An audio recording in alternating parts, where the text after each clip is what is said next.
Copyright correct sir, correct sir. ஏன்னா நீங்க 7 கோடி ரூபாய் கொடுத்த ஒரு மியூசிக் டைரக்டர் போட்டு அவன் பாட்டுக்கு கைதட்டல் விழாம எங்க பாட்டுக்கு விழுந்துட்டு இருக்கியா?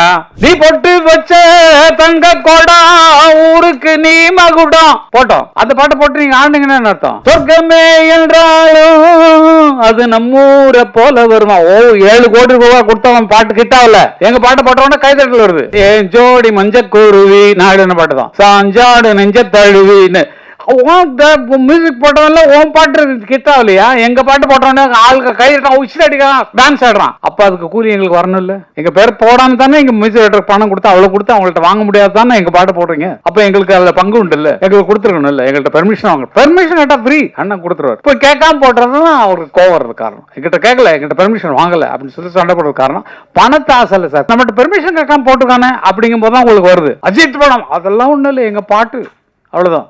ஒன் மியூசிக் போட முடியல, எங்க பாட்டு தான் உனக்கு ஜெயிக்க வைக்குது அப்படிங்கிற சந்தோஷத்தோட இருப்பாங்க. அது கேட்டுனா இன்னும் சந்தோஷமா கொடுத்துருவோம். கேட்கலங்கிறதுனாலதான் கொஸ்டின், என்னுடைய சொத்தை எப்படி திருடலாம், நீ என்னுடைய கேட்டுக்குள்ள எப்படி நுழையலாம், நீ தான் ஒரு மியூசிக் டைரக்டர் வச்சிருக்கே அவனை படத்து இல்லையா அந்த மாதிரி அப்படின்னு சொல்லி. எல்லாருக்கும் வணக்கம், எல்லாருக்கும் வணக்கம், எல்லாருக்கும் வணக்கம். கொஞ்சம் கொஞ்சம் பொறுங்க இப்படி கொஞ்சம் பொறுங்க. நான் பேசுறது கேட்டீங்கன்னா உங்களுக்கு நிறைய பாயிண்ட்ஸ் கிடைக்கும். கொஞ்சம் பொறுமையா இருப்போம் சார். ஏன்னா நீங்க தான் வந்து இவங்க என்ன புகழ்ந்ததை பற்றி தான் பேச போறாரு. உங்களுக்கு இன்ட்ரெஸ்ட் சார், நீங்க அதை தனியா வச்சுங்க சார், உங்க மாநாட்டு விஷயங்கள்ல தனியா வச்சுங்க. இது வந்து மொத்தமா பார்க்க வந்திருக்காங்க, அவங்களுக்கு சந்தோஷப்படுற மாதிரி நம்ம இதை நடத்திட்டோம்னா நல்லா இருக்கும். ஓகே சார், நல்லா இருக்கும் சார். நீங்க ஒன்றும் கவலை, நீங்க விட்டுருங்க சார், சின்ன சின்ன குற்றங்கள் வரும், அதை அதை மன்னிக்கிறவன் தான் மனுஷன், புரிஞ்சுக்கலாம்? இல்ல நான் சொல்றது என்னன்னா, குற்றங்கள் இல்லாமல் யாருமே எந்த மனுஷனுமே கிடையாது. வெளியில் நல்ல மாதிரி ஆக்ட் பண்றோம், நம்ம நல்ல யோசிச்சு பாருங்க. உள்ள இல்ல அது மாதிரிதான் நல்ல மாதிரி நடிச்சிட்டு இருக்கோம், உள்ள எவ்வளவு அழுக்கு இருக்கு, அசிங்கம் இருக்கு.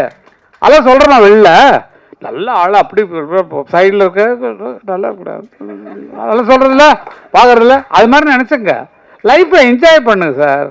கோவத்தில் உங்க இதை வேஸ்ட் பண்ணிக்காதீங்க. என்ன மாதிரி இருக்கு எனக்கு எதுவுமே விட்டாது. இன்னைக்கு மத்தியானம் அண்ணன்ட்டு பேசி பெங்களூர்ல இருந்தாரு. இப்போ பெங்களூர் இருந்தோன்னு சத்தம் போட்டுருந்தது அவர்கிட்ட வந்து, இன்னைக்கு ஒரு சின்ன எங்கள் வீட்டில் ஃபங்க்ஷன், அது வீட்டில் நீ போய் நடத்திடுறாரு, பூஜை ரூம்லாம் போய் எல்லாம் பண்ணியாச்சு. அண்ணன் பேசினோடனே நான் வந்து எனக்கு கச்சேரிக்கு விட்டு போயிடுவார். ஏன்னா காரணம் இந்த கால் கொஞ்சம் எனக்கு இதாக இருக்கிறதுனால உன்னை பார்த்தா எனக்கு டென்ஷன் ஆகுது, நீ வந்து கீழே நடந்துட்டு இருந்தேன்னா எனக்கு வந்து மேலே பாட முடியல, அதனால விசுவாரன்னு நான் அவர்கிட்ட போய் நின்று டான்ஸ் எல்லாம் ஆடி காட்டிட்டேன். இனிமேல் கச்சேரிக்கு நான் வந்தே ஆவேன். ஃபாரின் கச்சேரியில் நிறைய இருக்குது, சிம்பனிக்கெல்லாம் விட்டு போயிட்டாங்க எனக்கு உடம்பு சரியில்லைன்னு. அந்த மாதிரி சண்டையெல்லாம் போகும். ஆனால் இன்னைக்கு அண்ணன் சொன்னாரு, நீ பார்த்தா கச்சேரி வந்தா பேசிட்டே இருப்படான்னு. இல்லைண்ணா, நம்ம 2 பேரும் பேசும்போது நான் பேசிக்கிறேன், என்ன மாதிரி பேசுறதுக்கு ஆள் கிடையாது அவர்கிட்ட. நல்லா போட்டு கலாட்டா பண்றது இல்லை. அதான் சொன்னாங்களே, ஒரே ஒரு பெரிய தம்பி, அண்ணனுக்குரிய தம்பி, ஒரே ஒரு தம்பின்னா நான் தான். அது எவ்வளவு பெரிய பெருமை பாருங்க. இதுக்கு மேல கிரேடு வேணுமா? நல்லது யோசிக்க. உலகம் புகழக்கூடிய ஒரு சிம்பனி எழுதி எல்லாம் வெளிநாட்டுக்காரெல்லாம் மூக்கில் வரல, ஐயோ அப்படி மொசாட் மாதிரி இருக்கு, விஜயத்தவன் மாதிரி இருக்கு, அதே லிஸ்ட்ல நீங்க வந்திருக்கீங்களே சொல்லி கேட்கும்போது எங்களுக்கெல்லாம் எவ்வளவு சந்தோஷம். உலக புகழ்பெற்ற சிம்பனின்னா உங்களுக்கு புரியாது, அதுல ரசிக்கிறவங்களுக்கு தனி மைண்ட் வேணும். அது மாதிரி நமக்கு போட்டோ அடிச்சா போடுச்சு, தன்னா தர நன்னா தன்னா நன்னா தேர நன்னா தன்னா நன்னா தன்னா, இது நமக்கு புரியும். அந்த மீனை தெரிஞ்சு அந்த மியூசிக் தான் ரசிக்க முடியும். எதுக்குன்னா நீங்கெல்லாம் தயாராகணும். கேட்டுக்கிட்டா நல்லா தூக்கம் வரும். அது என்னமோ எங்கேயோ கொண்டு போகும். அந்த மாதிரி ஒரு மியூசிக்ல உலக புகழ் பெறணும், நம்மளுடைய பேர் வந்து உலகத்துல பேர் பெறணும்ட்டு இப்ப எல்லா நாட்டிலையும் அவருடைய சிம்பனி அரேஞ்ச் பண்ணிருக்காங்க. ஜெர்மன்ல, டெல்லியில வந்து நடக்க போகுது, இங்க வந்து ஜூன் 2 பண்ண போறாங்க. அப்படிப்பட்ட அண்ணனும் நானும் ஒரே வயிற்றுல அம்மா வயிற்றுல பிறந்திருக்கோங்கிறது பெரிய பெரிய பாக்கியம். வந்தா இதுக்கு மேல பட்டம் தேவையில்லை சார், எல்லாம் அவர் கொடுத்ததுதான், அண்ணன் கொடுத்ததுதான். ஃபர்ஸ்ட் ஓப்பனிங்ல ஒரு சிக்கன் கொடுத்து கோழி கோழின்னு ஒரு படம் நீ வந்து டைரக்ட் பண்ணு அப்படி சொன்னாங்க. நான் யார்ட்டையும் அசிஸ்டண்டாகவே இல்லை, படங்கள் பார்த்துருக்கோம். ரெக்கார்டிங் போகும்போது அது எப்படி எடுக்கிறாங்க, அது எங்க க்ளோஸ்அப் போடுறாங்க, எங்க ட்ராலி போடுறாங்க, எங்க வந்து ட்ரெயின்ல போகுது, எல்லாத்தையும் நோட் பண்ணியாச்சு. இது மட்டும் தான் காப்பி ஆக்ஷனே தவிர யார்ட்டையும் வேலை செய்யவே இல்லை.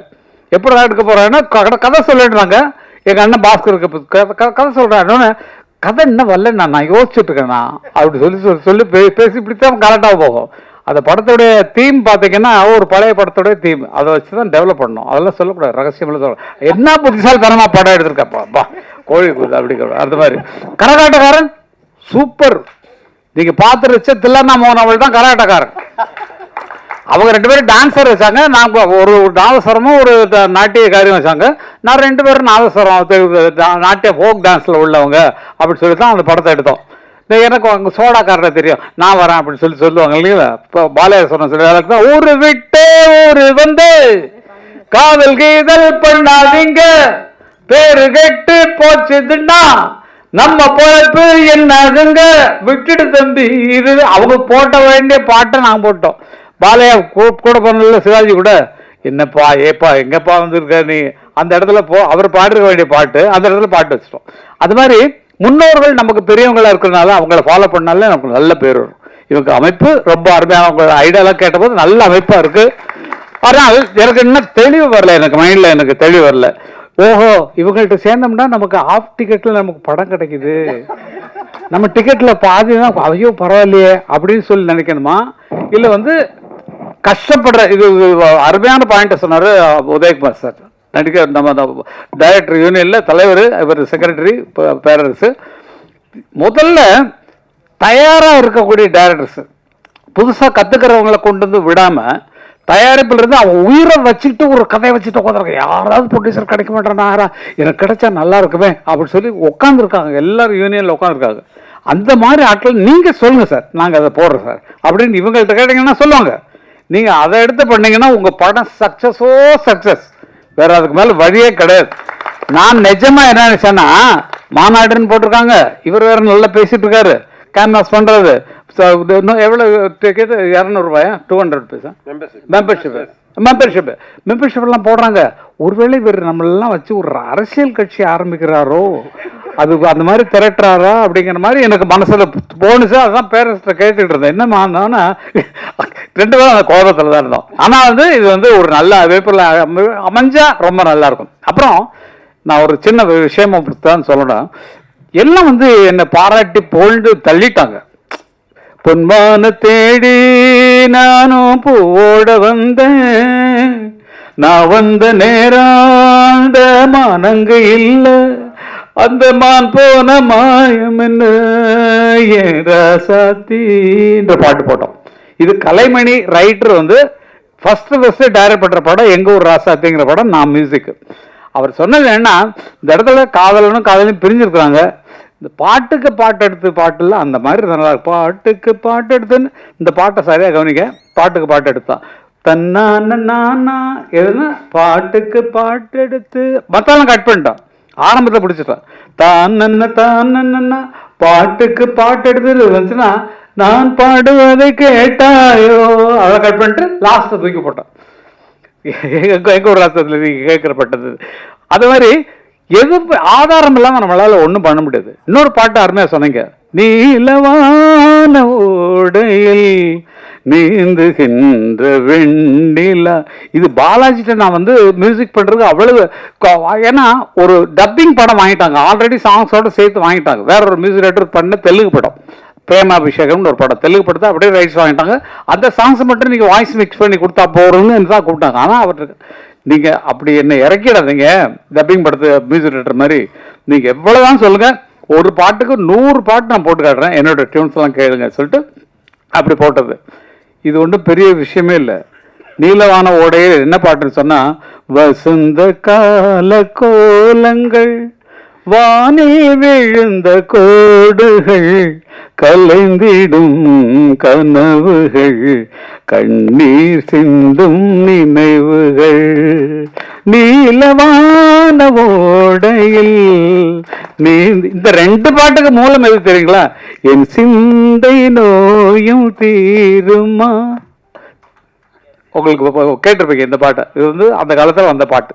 அந்த பாட்டை ஃபாலோ பண்ணி தான் இந்த அண்ணா அந்த பாட்டு போட்டாங்க, வசந்த கால கோலங்கள். அவரை பார்த்து நான் காப்பி அடிச்சா, பரம்பரையா எங்களுக்கு அந்த இசை சொத்துல இருந்து காப்பி அடிச்சமே தவிர இது காப்பின்னு நான் சொல்ற வரைக்கும் உங்களுக்கு தெரியாது. காப்பின்னா நான் உங்களை ஃபாலோ பண்றது தான். ஒரு ஆள் மாதிரி நடிக்கணும்னு சொன்னா, இப்ப பாரதி ராஜா ஆன மாதிரி நான் ட்ரெஸ் பண்ணிருக்கேன் பாருங்க. பாருங்க, அதுதான் நமக்கு முன்னோர்கள் என்ன பண்ணாங்களோ அதை நம்ம பண்ணிக்கணும். வயசாக நம்ம இளமையாருக்கு என்ன ட்ரை பண்ணணுமோ அதை பண்ணணும். மியூசிக் பண்றது ஒன்றும் பெரிய விஷயம் கிடையாது. படத்துல காப்பி அடிச்சதை சொல்லிட்டேன், கரகாட்டக்காரன் எப்படி எடுத்தோன்னு பாட்டுகளே அதே மாதிரி தான். எது தேவையில்லை சார் புதுசாக நம்ம வந்து உருவாக்குறதுக்கு. ஆல்ரெடி இருக்கிறதவே நம்ம புதுப்பிச்சு இந்த காலத்துக்கு தகுந்த மாதிரி புதுப்பிச்சு அப்படின்னாலே போகிறோம். மறுபடியும் அது மறுபடியும் என்ன இப்ப நிறைய பாடுறாங்க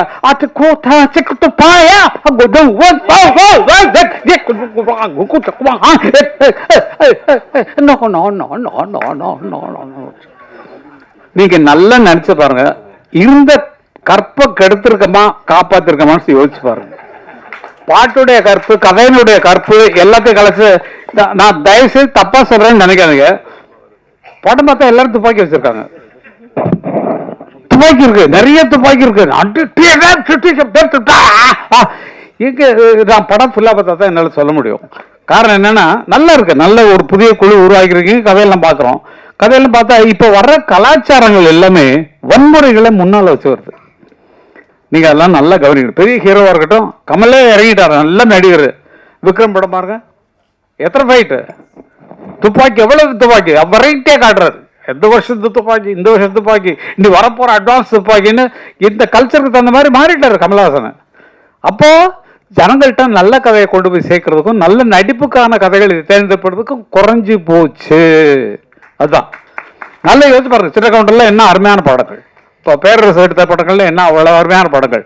கதையின் நோக்கம் அதை சரியா ஜனங்கள் கொண்டு போய், ஐயோ நம்ம லைஃப்ல நடந்தா அப்படி காட்டுறாங்களே, நம்ம ஊர்ல பார்த்து பெரிய மனுஷங்க வர்றாரு, ஐயோ ஐயா அப்படிங்கிற மாதிரி நமக்குள்ள அந்த உணர்வு வரக்கூடிய கதைகளை நம்ம உருவாக்குறதுக்கு ட்ரை பண்ணணும். நம்ம வாழ்வியல்ல நிறைய கதைகள் இருக்கு, எக்கச்சக்க. நம்ம குடும்பத்தை நினைச்சு பாருங்கள, நம்ம குடும்பத்தில் நம்ம ஒரு என்ன கஷ்டப்படுறோம், எப்படி பண்றோம், வெளியில எப்படி நம்ம பந்தாவா நடந்துக்கிறோம், இதே ஒரு கதை, அருமையான கதை. எவ்வளவு துக்கங்கள் விவரங்கள் இருக்கலாம். அது மாதிரி கதைகளை தேர்ந்தெடுப்பதில் இவங்களுக்கு ஒரு அறிவுரை மாதிரி தான் நான் சொல்றேன். அது என்னன்னா, நிறைய பேர் வச்சுட்டு தவிச்சிட்டு இருக்கிறாங்க, எங்களுக்கு ப்ரொடியூசர் கிடைப்பாங்களான்னு தவம் இருக்கிறாங்க. அப்படிப்பட்டவர்களே நீங்க கண்டிப்பாக நீங்க சேர வேண்டியது. இப்போ நீங்க வந்து டைரக்ட் பண்ணிருக்கீங்க, நீங்க இந்த டைரக்டர்ஸ் யூனியன்ல மெம்பர் ஆனீங்களா? நான் கில்ட் இருக்கேன் சார். இல்ல சொல்லுங்க. இதுல சார் வெங்கடையில இல்ல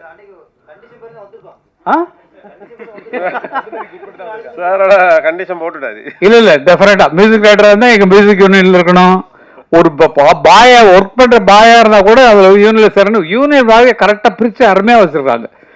டைரக்டர் யூனியன்ல தான் டைரக்ட் பண்ண முடியும். இல்லாட்டா வந்து ஷூட்டிங் பேக்கப் பண்ண நிறுத்து யாரை கட்டியா இருந்துகிட்டு இருக்க அப்படின்னு சொல்லி பேசுற ஆட்கள் பயங்கர பாக்குறதுக்கு சாஃப்டா இருக்காங்க சார்.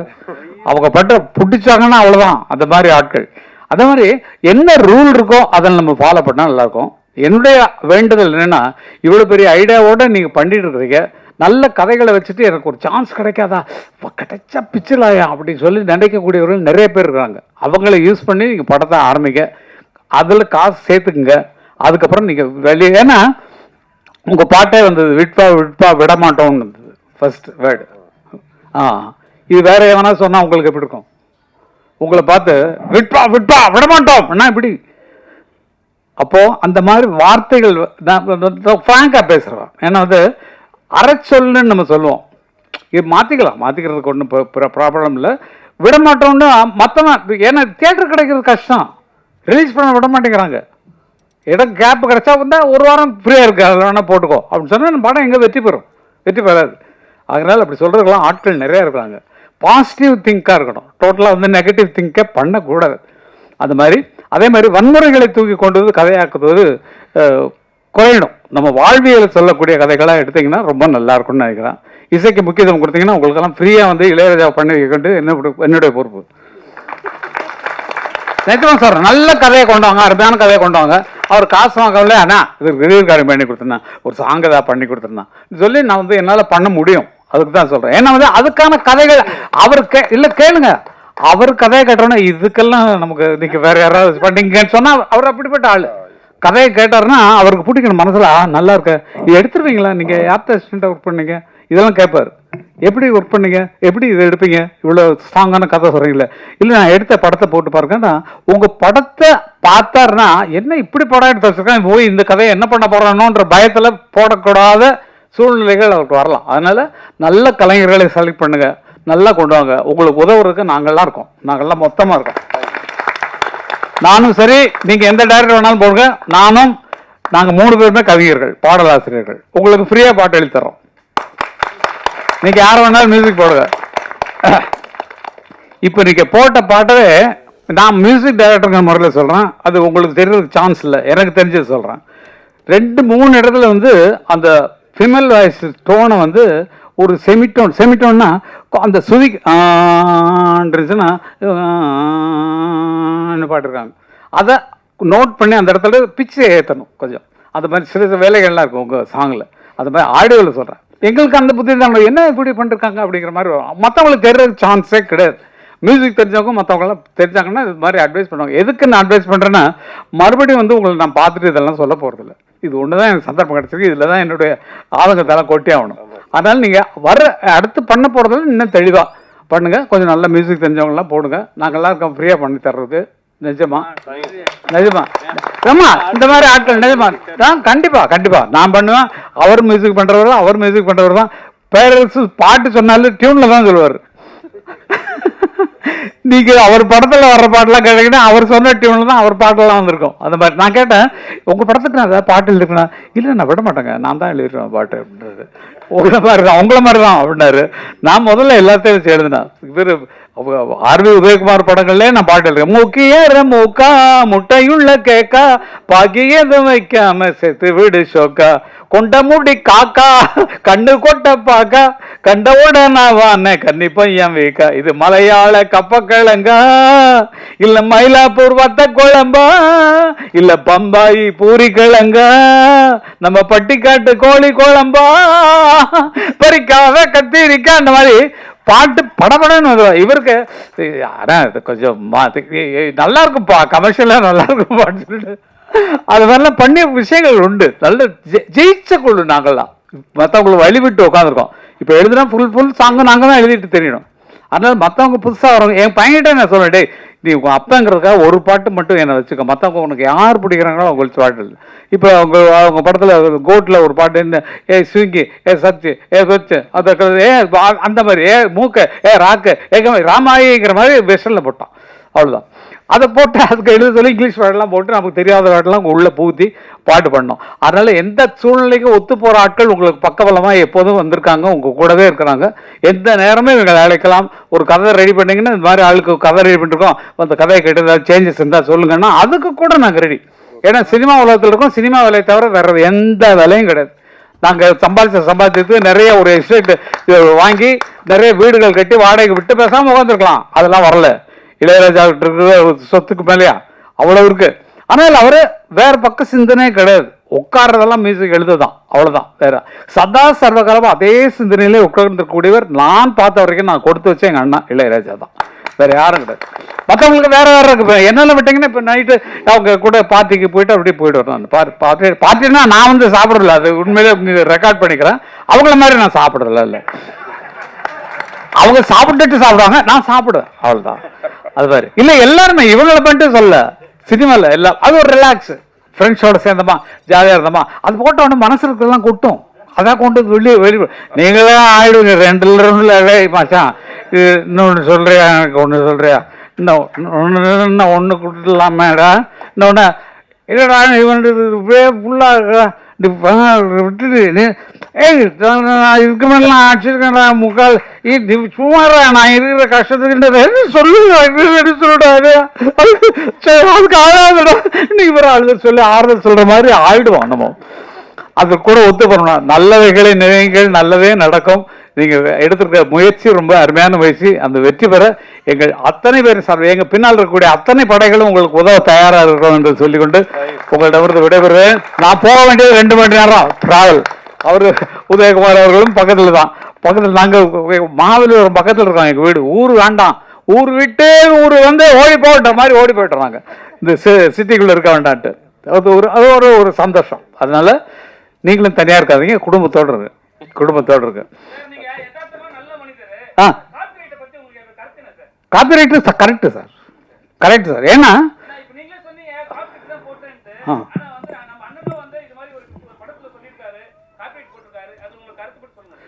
காப்பிரைட்ஸுங்கிறது வந்து வேர்ல்டு ரூலில் தான் நாங்கள் ஃபாலோ பண்ணுறோமே தவிர இந்தியன் ரூலில் கொண்டு வந்தாச்சு. அதை லண்டனில் எங்களுக்கு ஆஃபீஸ், மெயின் ஆஃபீஸ் இருக்கு. உலகம் ஃபுல்லாக என்ன ஒருன்னா, மைக்கேல் ஜாக்சன் அவர் மியூசிக் பண்ணி அவர் பாட்டு எழுதி அவர் நடிக்கிறார் இல்லைங்களா, அவர் கொண்டு வந்த திட்டம் தான். கொண்டு வந்து அது எல்லாருக்கும் அப்படி பரவிடுச்சு. காரணம் என்னன்னா நம்மளுடைய படைப்பு. இப்போ வந்து கதாசிரியருக்கு கதையில உரிமை உண்டு, எத்தனை லாங்குவேஜ் மாத்தினாலும் அவங்களுக்கு உரிமை உண்டு, பாட்டுக்கும் அவங்களுக்கு சம்பந்தம் இல்லை. ஏன்னா தனி கிரியேஷன், தனி உங்க பாட்டை படத்துக்கு ஒட்டாம ஒரு மியூசிக் டைரக்டர் போட்டு நீங்க வந்து அவங்கள்ட்ட பாட்டு வாங்குறீங்க, உங்க படத்துக்கே போட்ட ஸ்பெஷல் சாங்கு, அதுக்கு பாட்டு எழுதுனது ஒருத்தர், அவருக்கு 2 பேர் தான் கிரியேட் பண்றவங்க. அதுக்கப்புறம் தான் அடுத்த கூலிக்காரங்களா வர்றது பிளேபேக் சிங்கர்ஸ் வருவாங்க, அவங்களுக்கு பணம் கொடுக்குறோம், அவங்க வந்து பாடுறாங்க. முதல்ல இருந்து எங்களுக்கு சரஸ்வதி ஸ்டோர்ஸ்ல உள்ள கான்ட்ராக்ட் இருந்தோம், எங்களுக்கு தெரியாது. அவங்க வந்து பூஜை அன்னைக்கு வந்து ஒரு 10,000 ரூபா அட்வான்ஸ் கொடுப்பாங்க. இன்னைக்கு வரைக்கும் தெரியாது. எங்க அன்னக்கிளி படம் அவ்வளவு சேல் ஆயிருக்கு, பத்திரகாளியெல்லாம் அவ்வளவு சேல் ஆயிருக்கு. அந்த ரெக்கார்டுக்கு 1 பைசா எங்களுக்கு வரல. அதுக்கப்புறம் தான் அண்ணா என்ன பண்ணாங்கன்னா, ஃபர்ஸ்ட் கான்ட்ராக்ட் போடும்போது மியூசிக் கான்ட்ராக்டை அவர் வாங்கிடுவார். தட் இஸ் பணத்தை எவ்வளோ நாள் கம்மி பண்ணிக்கோ, எனக்கு இந்த மியூசிக் ரைட்ஸ் எங்கிட்ட தான் இருக்கும் லைஃப் லாங். ஏன்னா எங்கள் அண்ணனோட லைப்ரரியில் அது வந்துடும், என்னோட பாட்டுகள் எல்லாமே அது வந்துடும். அப்போது ஒரு தடவை கச்சேரியில் நான் சொல்லி திட்டினதுக்கப்புறம் தான் கச்சேரி ஆட்களை ஃப்ரீயாக பாட சொன்னார். பாலு திட்டம் இல்லையா, அதுக்கு நான் சத்தம் போட்டேன். அவர் உனக்கு தேவையா நான் ஆய்வுன்னு கத்தினேன், அதில் வந்து கொஞ்சம் சண்டையெல்லாம் வந்துச்சு. அதுக்கப்புறம் ஸ்டேஜில் பாடுறவங்களுக்கு ஒன்றும் கிடையாது, நீங்கள் ராயல்ட்டி கட்ட தேவையில்லை, அதை எடுத்து யூஸ் நீங்கள் 7 கோடி ரூபாய் கொடுத்த ஒரு மியூசிக் டைரக்டர் போட்டு அவன் பாட்டுக்கு கைதட்டல் விழாமல் எங்கள் பாட்டுக்கு விழுந்துட்டு இருக்கியா? நீ பொட்டு வச்ச தங்க கோடா ஊருக்கு நீ மகுடம் போட்டோம், அந்த பாட்டை போட்டு நீங்கள் ஆண்டிங்கன்னு அர்த்தம். சொர்க்கமே என்றாலும் அது நம்மூரை போல வருமா? 7 கோடி ரூபாய் கொடுத்தவன் பாட்டு கிட்டாவில் எங்க பாட்டை போட்டவன கைதட்டல் வருது. என் ஜோடி மஞ்ச குருவி நாடுன்னு பாட்டு தான், சாஞ்சாடு நெஞ்ச தழுவின்னு மியூசிக் போட்டவன்ல உன் பாட்டு கிட்டாவில்லையா? எங்க பாட்டு போட்டவன ஆளுக்கு கைதட்டான், உச்சில் அடிக்கிறான், டான்ஸ் ஆடுறான். அப்போ அதுக்கு கூலி எங்களுக்கு வரணும் இல்லை? எங்கள் பேர் போடாமல் தானே எங்கள் மியூசிக் டைரக்டர் பணம் கொடுத்து அவ்வளோ கொடுத்து அவங்கள்ட்ட வாங்க முடியாது தானே எங்கள் பாட்டு போடுறீங்க. அப்போ எங்களுக்கு அதில் பங்கு உண்டு இல்லை, எங்களுக்கு கொடுத்துருக்கணும் இல்லை, எங்கள்கிட்ட பெர்மிஷன் வாங்க. பெர்மிஷன் கேட்டால் ஃப்ரீ அண்ணன் கொடுத்துருவார். இப்போ கேட்காம போடுறது தான் அவருக்கு கோவம் வர்றது காரணம். எங்கிட்ட கேட்கல, எங்கிட்ட பெர்மிஷன் வாங்கலை அப்படின்னு சொல்லி சண்டை போடுறது காரணம் பணத்தை ஆசை இல்லை சார், கொட்டி கிடக்கு சார். பல பேர் நினைக்கிறீங்க, ஆனால் வந்து இந்த ரூலுங்கிறது விதிப்படி நம்ம போயே ஆகணும். விதி எவ்வளோ உருவாக்குனானோ, இப்போ இவங்க கதையை வந்து வேறு லாங்குவேஜில் போட்டாங்கன்னா இவங்க எவ்வளோ வேணாலும் கிளைம் பண்ணலாம். என்னோட சீன்ஸ் இவ்வளோ, அதாவது எங்களுக்கு 40 செகண்ட்ஸ்னு வச்சுக்கலாம், அதெல்லாம் ரூல்லான்னு சொல்ல சொன்னால் உங்களுக்கு புரியாது. அந்த மாதிரி அவங்க கதையின் மெயின் கதையை எடுத்து வேற கதை பண்ணாலும், இது நம்ம கதையில் ரெஸ்பான்ஸ் பண்ண கூடுறாவன அப்படின்னு சொல்லி கூப்பிட்டு நம்ம வாங்கிக்கிறதுலாம் ரைட்ஸ் உண்டு. எதான் உருவாக்கினானோ அவனுக்கு அதில் பங்கு உண்டு. அந்த மாதிரி தான் அந்த ராயல்ட்டிங்கிற விவகாரம் போயிட்டு இருக்கு. அது இனிமேல் பிரச்சனையே வேண்டாம். ஏன்னா பாருங்க, எந்த படத்துக்குமே வராது. ஏன்னா எங்களுக்கு தெரியல, நம்மகிட்ட பெர்மிஷன் கேட்காம போட்டுக்கானே அப்படிங்கும் போது தான் உங்களுக்கு வருது. அஜித் படம் அதெல்லாம் ஒன்றும் இல்லை, எங்கள் பாட்டு அவ்வளோதான். ஒன் மியூசிக் டைரக்டரால போட முடியல, எங்கள் பாட்டு தான் உனக்கு ஜெயிக்க வைக்குது அப்படிங்கிற சந்தோஷத்தோடு இருப்போம் நாங்கள். அது கேட்டுருந்தா இன்னும் சந்தோஷமாக கொடுத்துருக்கோம். கேட்கலங்கிறனால தான் கொஸ்டின். என்னுடைய சொத்தை எப்படி திருடலாம், நீ என்னுடைய கேட்டுக்குள்ள எப்படி நுழையலாம், நீ தான் ஒரு மியூசிக் டைரக்டர் வச்சிருக்கே அவனை போட சொல்லி அந்த மாதிரி அப்படின்னு சொல்லி அவங்களாம் என்கரேஜ் பண்ணுறதுக்கு தான் அந்த விஷயமெல்லாம். அதனால எல்லாமே நல்ல வைக்கிறதுக்கு தான், புரிஞ்சுக்கங்க. எல்லாம் எங்களுக்கு பணத்தாசை கிடையாது இல்லை, எக்கச்சக்கமாக இருக்குது, செலவு பண்ண முடியாமல் எக்கச்சக்க பணம் வச்சுருக்கோம். இப்போ ஒரு ரியல் எஸ்டேட், அது யாருக்கும் நாங்கள் ஏன் ஹெல்ப் பண்ண, நீங்கள் உழைச்சி முன்னுக்குவாங்க, நீங்கள் யாரும் என்ன பண்ணுறீங்கன்னு கேட்குறீங்க. அதெல்லாம் இல்லை. ஏன்னா இப்போ கல்யாண மண்டபம் கட்டி வாடகை தான் விடுவோம், நல்ல துட்டு உட்காந்துப்போம். எதுக்கு இது அடுத்த பிஸ்னஸ்ஸு? நமக்கு வரக்கூடிய அடுத்த சந்ததிகளுக்கு சேர்த்து வைக்க தான் அப்பங்காரம் இருக்கான். அதனால் சேர்த்து வச்சலாம் அடுத்த குழந்தைங்களுக்கு, பேரன் பேத்திகளுக்கு, அந்த அண்ணன் பிள்ளைங்களுக்கு, தம்பி பிள்ளைங்களுக்கு, அக்கா பிள்ளைங்களுக்கு, இவங்களுக்கு கொடுக்கத்தான் எங்களுக்கு. அதுக்கு தான் சம்பாதிக்கணும், அவங்களும் நல்லா இருக்கணும் எங்களை மாதிரின்னு. அதனால ஒவ்வொருத்தரும் அப்படி வாழுங்க. மற்றவங்களுக்கு தான தர்மம் பண்ணுறோம் அதெல்லாம் சொல்ல தேவையில்லை. தான தர்மம் பண்ணுங்க, மற்ற கஷ்டப்படுறவங்களுக்கு கொடுங்க, ஃப்ரீயாக கொடுங்க, மனசார இருக்கு. ஆனால் நீங்கள் சம்பாதிக்கிறது உங்கள் குழந்தைகள் பின்னால் வர்றவங்க கஷ்டப்படக்கூடாதுங்கிறதுக்காக சேர்த்து வைங்க. இதுதான் எனக்கு, நாங்கள் சம்பாதிச்சதை நாங்கள் இப்போ என்ன பண்ணிட்டு இருக்கோமோ அதை உங்களுக்கு சொல்கிறோம். நீங்கள் அதே மாதிரி இருங்க, சந்தோஷமாக இருங்க. இன்னைக்கு நல்லா இருக்கிறீங்க, நாளைக்கு நல்லா இருக்க போகிறீங்க. இனிமேல் வருங்காலத்தில் இன்னும் உயர்ந்து நீங்கள் வாழ்வீங்க. உங்கள் எண்ணத்தை ஸ்திரப்படுத்துங்க. நம்ம என்ன ஒரே நோக்கத்தில் இருக்கணும், நான் டைரக்டர் தான், நான் ஃபிலிம் டைரக்டர் தான் வரப்போம், இல்லைப்பா நான் நடிகராக தான் வரப்போகிறேன், அதில் எய்மாக இருக்கேன். அந்த கனவு தான் உங்களை மேலே கொண்டு போவோமே தவிர 10 பக்கம் திங்க் பண்ணிங்கன்னா வராது. மியூசிக் கிடைச்சா பண்ணலாமே, பாட்டு எழுத நான் எழுதலாமே, அப்படி வச்சுக்கூடாது என்ன மாதிரி. ஆனால் எல்லாத்துலேயும் நான் ஜெயிச்சிட்டேன், எல்லாத்துலேயும் பாட்டு எழுதுறதுலையும் ஜெயிச்சிருக்கேன். எல்லா பாட்டும் என்ன பாட்டெல்லாம் சொன்னேன்னா அது எக்கச்சக்கமாக இருக்குது. அந்த மாதிரி அதுலேயும் ஜெயிச்சிருக்கேன். மியூசிக் டைரக்ஷனில் 168 படம் பண்ணிருக்கேன். அது 2000 பாட்டு வரைக்கும் எழுதியிருக்கிறேன் நிறையா. எல்லாத்துலேயும் ஜெயிச்சது கடவுளுடைய செயல். என் நோக்கம் வந்து எந்த வேலை கிடைச்சா, இப்போ நீங்கள் ஒரு வேலைக்கு விட்டீங்கன்னா நான் வந்துடுவேன் நான். அந்த மாதிரி வேலை வேணும். அதனால அந்த மாதிரி வளர்ந்தவங்க நாங்கள். நீங்களும் உங்கள் மனசையும் மாற்றிக்கொண்டு நல்லவைகளை நிலைங்க, நல்ல இது நோக்கியே பயணப்படுகள். நடக்கிறது எல்லாமே நல்லா நடக்கும். உங்கள் ஐடியா பிரமாதமாக இருக்குது. நான் சொன்னதை மனசில் ஏற்றுக்கொண்டு டைரக்டர் சென்னையில் டைரக்டர் பிடிங்க, எல்லாம் உங்களுக்கு ஃப்ரீயாக பண்ணி தரதுக்கு நாங்கள் இருக்கோம். எல்லாம் பார்த்துக்கலாம், சீக்கிரமாக பண்ணலாம். Thank you sir. நன்றி நன்றி, எல்லாருக்கும் நன்றிங்க, ரொம்ப நன்றி நன்றி.